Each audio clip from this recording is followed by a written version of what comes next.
Et salut tout le monde, j'espère que vous allez bien, moi ça va nickel. Et aujourd'hui on se retrouve pour une nouvelle vidéo sur la chaîne YouTube de Tonton Snake.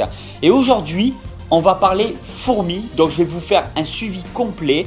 On va filmer directement avec ce caméscope là, pas de placement de produit, hein. Samsung, et en fait c'est Full HD. Et je l'utilisais pendant pas mal de temps et j'ai décidé de continuer à l'utiliser parce que vraiment il est pas mal. Je vais pouvoir vous faire peut-être une qualité pas trop dégueulasse.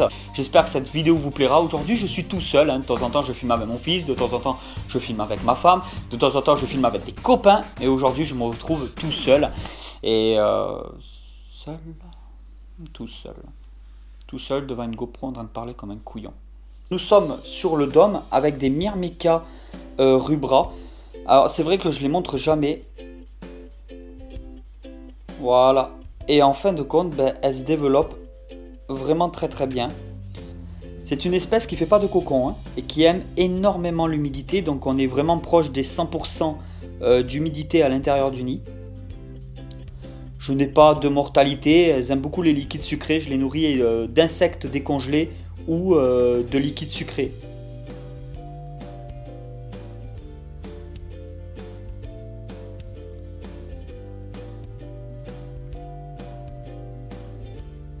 Alors je m'étais déjà fait piquer par une ouvrière et ben franchement on sent bien la piqûre, ça fait quand même assez mal. C'est pas non plus, c'est totalement inoffensif, hein. Mais bon bah il y a quand même... Oh, vous n'allez pas le voir là. Voilà ici en fait. Je vous montre. Sur ma peau. En fait voilà, c'est une piqûre d'une semaine de Myrmica rubra. Ici c'est une des entrées du nid en fait.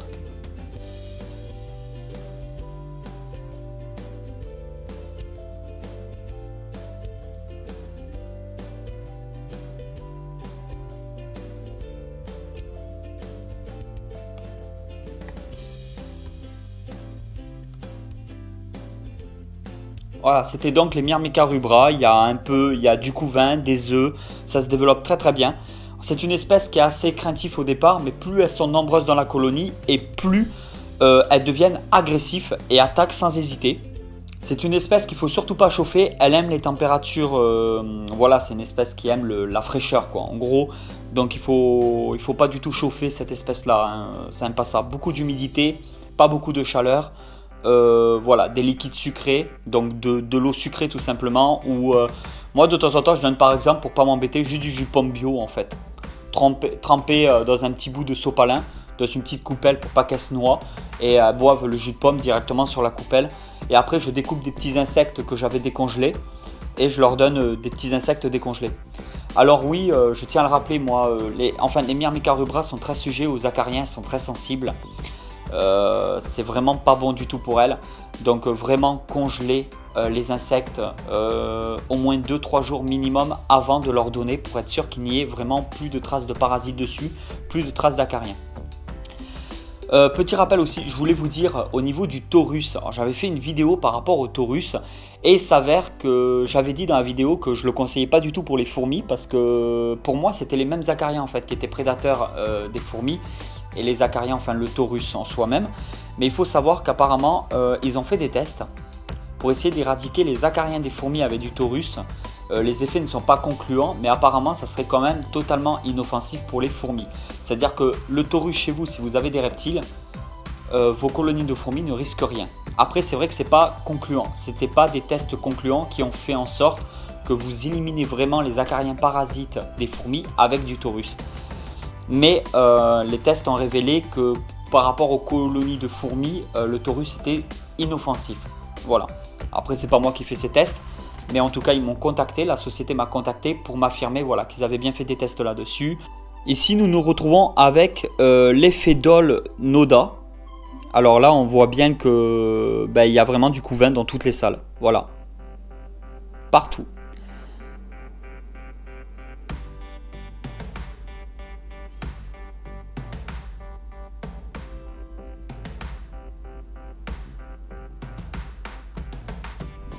Donc quand vous voyez le nombre de couvains par rapport au nombre d'ouvrières, vous vous doutez bien que d'ici un mois, ma colonie va plus que doubler les effectifs. Ici vous avez un major,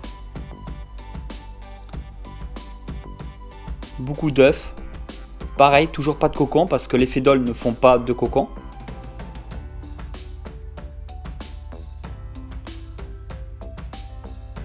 Ici nous avons un gros major qui se balade. Il y a vraiment... Alors là ce que vous pouvez voir c'est tout ça là, ces très grosses larves, ce sont des larves de major.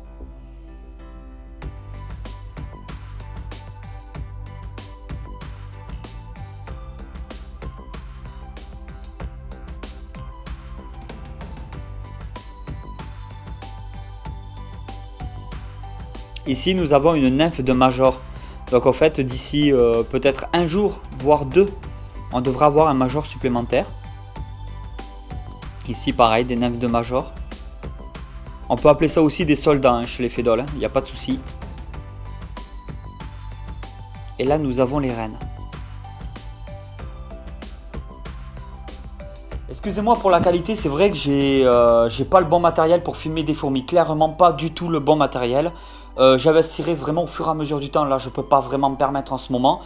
Mais au fur et à mesure du temps je me mettrai un peu d'argent de côté et j'investirai dans... J'essaierai de trouver quelque chose pour faire vraiment de la vidéo entre guillemets un peu macro, je sais pas trop comment on dit. Les Camponotus Fela qui sont énormes et magnifiques.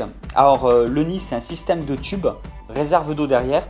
Je sais pas si vous allez bien voir, il y a un tube qui est très sale, qui est vert et l'autre tube qui est normal. C'est un genre d'algues en fait qui se forme parfois dans les réserves d'eau des tubes. C'est totalement inoffensif pour vos fourmis. Vous avez donc ne déménagez pas votre colonie de fourmis, la stressez pas pour de l'algue. Du moment qu'il y a de l'humidité, de l'eau dans le tube, les fourmis ont une hygrométrie. Parfois il est même rouge avec une sorte d'algue rouge dedans. Vous inquiétez pas, c'est totalement inoffensif pour vos fourmis. Voici les Camponotus Fela, je crois qu'il y a 12 ouvrières maintenant. Quand je l'ai eu, il n'y en avait que 4. Le tube où il y a l'agine, pour l'instant, ben, il n'y a rien du tout. À part les ouvrières. Bon, on voit qu'elles sont bien nourries à leur gastre. Par contre, dans le tube d'à côté, eh ben, en fait, elles mettent le couvain. Donc, elles ne mettent pas forcément le couvain. Attendez, parce que c'est flou, la mise au point. Ben, elles ne mettent pas forcément le couvain en fait avec l'agine. Voilà, j'ai un peu de lard, tout ça. Mais il faut vraiment que je me remette à chauffer les colonies. Pour pouvoir développer un peu tout ça. Alors voici une aire de chasse. Il y a un trou de raccord. Il y a un trou de raccord donc à ce niveau là et un trou de raccord plus petit à ce niveau là. On a vraiment 2 diamètres. Nous on va utiliser le diamètre le plus gros parce que c'est des Messor Barbarus. Depuis le temps que je ne l'ai pas utilisé, je vais quand même essuyer tout le contour parce qu'il a pris un peu la poussière.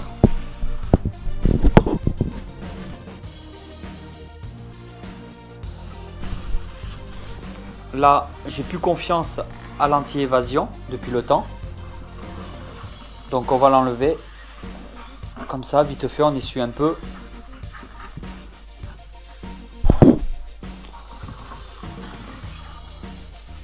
On va faire ça bien. Voilà.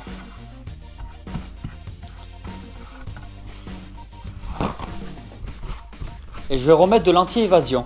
Alors là, l'anti-évasion va permettre à vos fourmis de ne pas pouvoir s'évader. Voilà, c'est de l'anti-évasion. Il y a plusieurs anti-évasions qu'on peut utiliser. Je ne vais pas vous en parler vite fait. Je vais vraiment pas vous en parler dans cette vidéo. Moi, je vais utiliser tout simplement ce que j'utilise depuis des années, de l'huile de paraffine. Peu importe la marque, vous vous en foutez. Vous pouvez trouver ça en grande surface ou directement en pharmacie. Je crois que ça vaut quelque chose comme 3-4 euros. Je l'ai depuis des années. J'ai utilisé que ça. Alors j'en mets un peu là sur le... Et après on l'applique tout le long. Alors moi je le fais directement au sopalin. Il y en a qui utilisent un coton-tige. Il ne faut pas trop en mettre pour pas qu'il y ait de coulure. Hein. Le but c'est de ne pas tuer vos fourmis en les noyant. Parce qu'il faut savoir que l'huile de paraffine n'est pas adaptée à toutes les espèces de fourmis. Hein. Mais les Messor Barbarus c'est très très bien. Vous inquiétez pas. Il n'y a pas besoin de faire autre chose. C'est une espèce qui n'est pas très agile, alors avec de l'huile encore moins. L'aire de chasse est prête. Alors après on va raccorder juste un tube comme ça de la bonne dimension. On va enlever le petit capuchon. Et en fait, on va mettre le tube là en espérant que c'est le bon. Impeccable, c'est le bon tube. Alors moi je le rentre bien à l'intérieur, j'espère que vous allez bien voir. Je le rentre bien à l'intérieur et qu'il soit posé sur le sol. Hein. Que les fourmis n'aient pas de mal à monter à l'intérieur et à sortir. Voilà, tout simplement. Maintenant il faut raccorder ça au nid dans la nouvelle installation.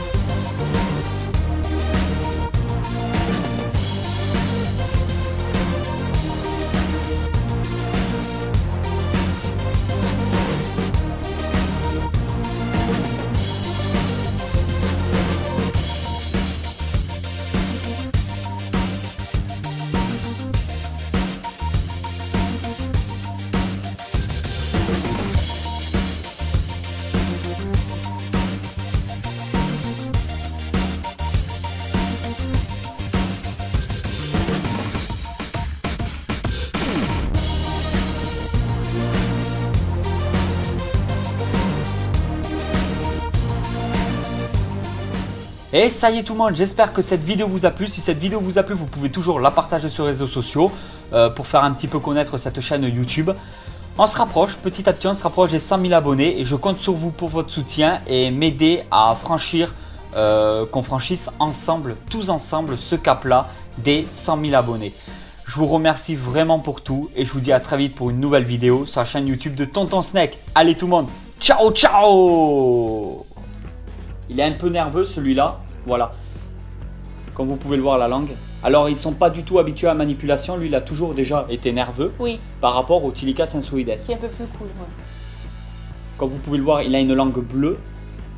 Voilà, donc là il ne faut pas mettre la main à l'intérieur de ça.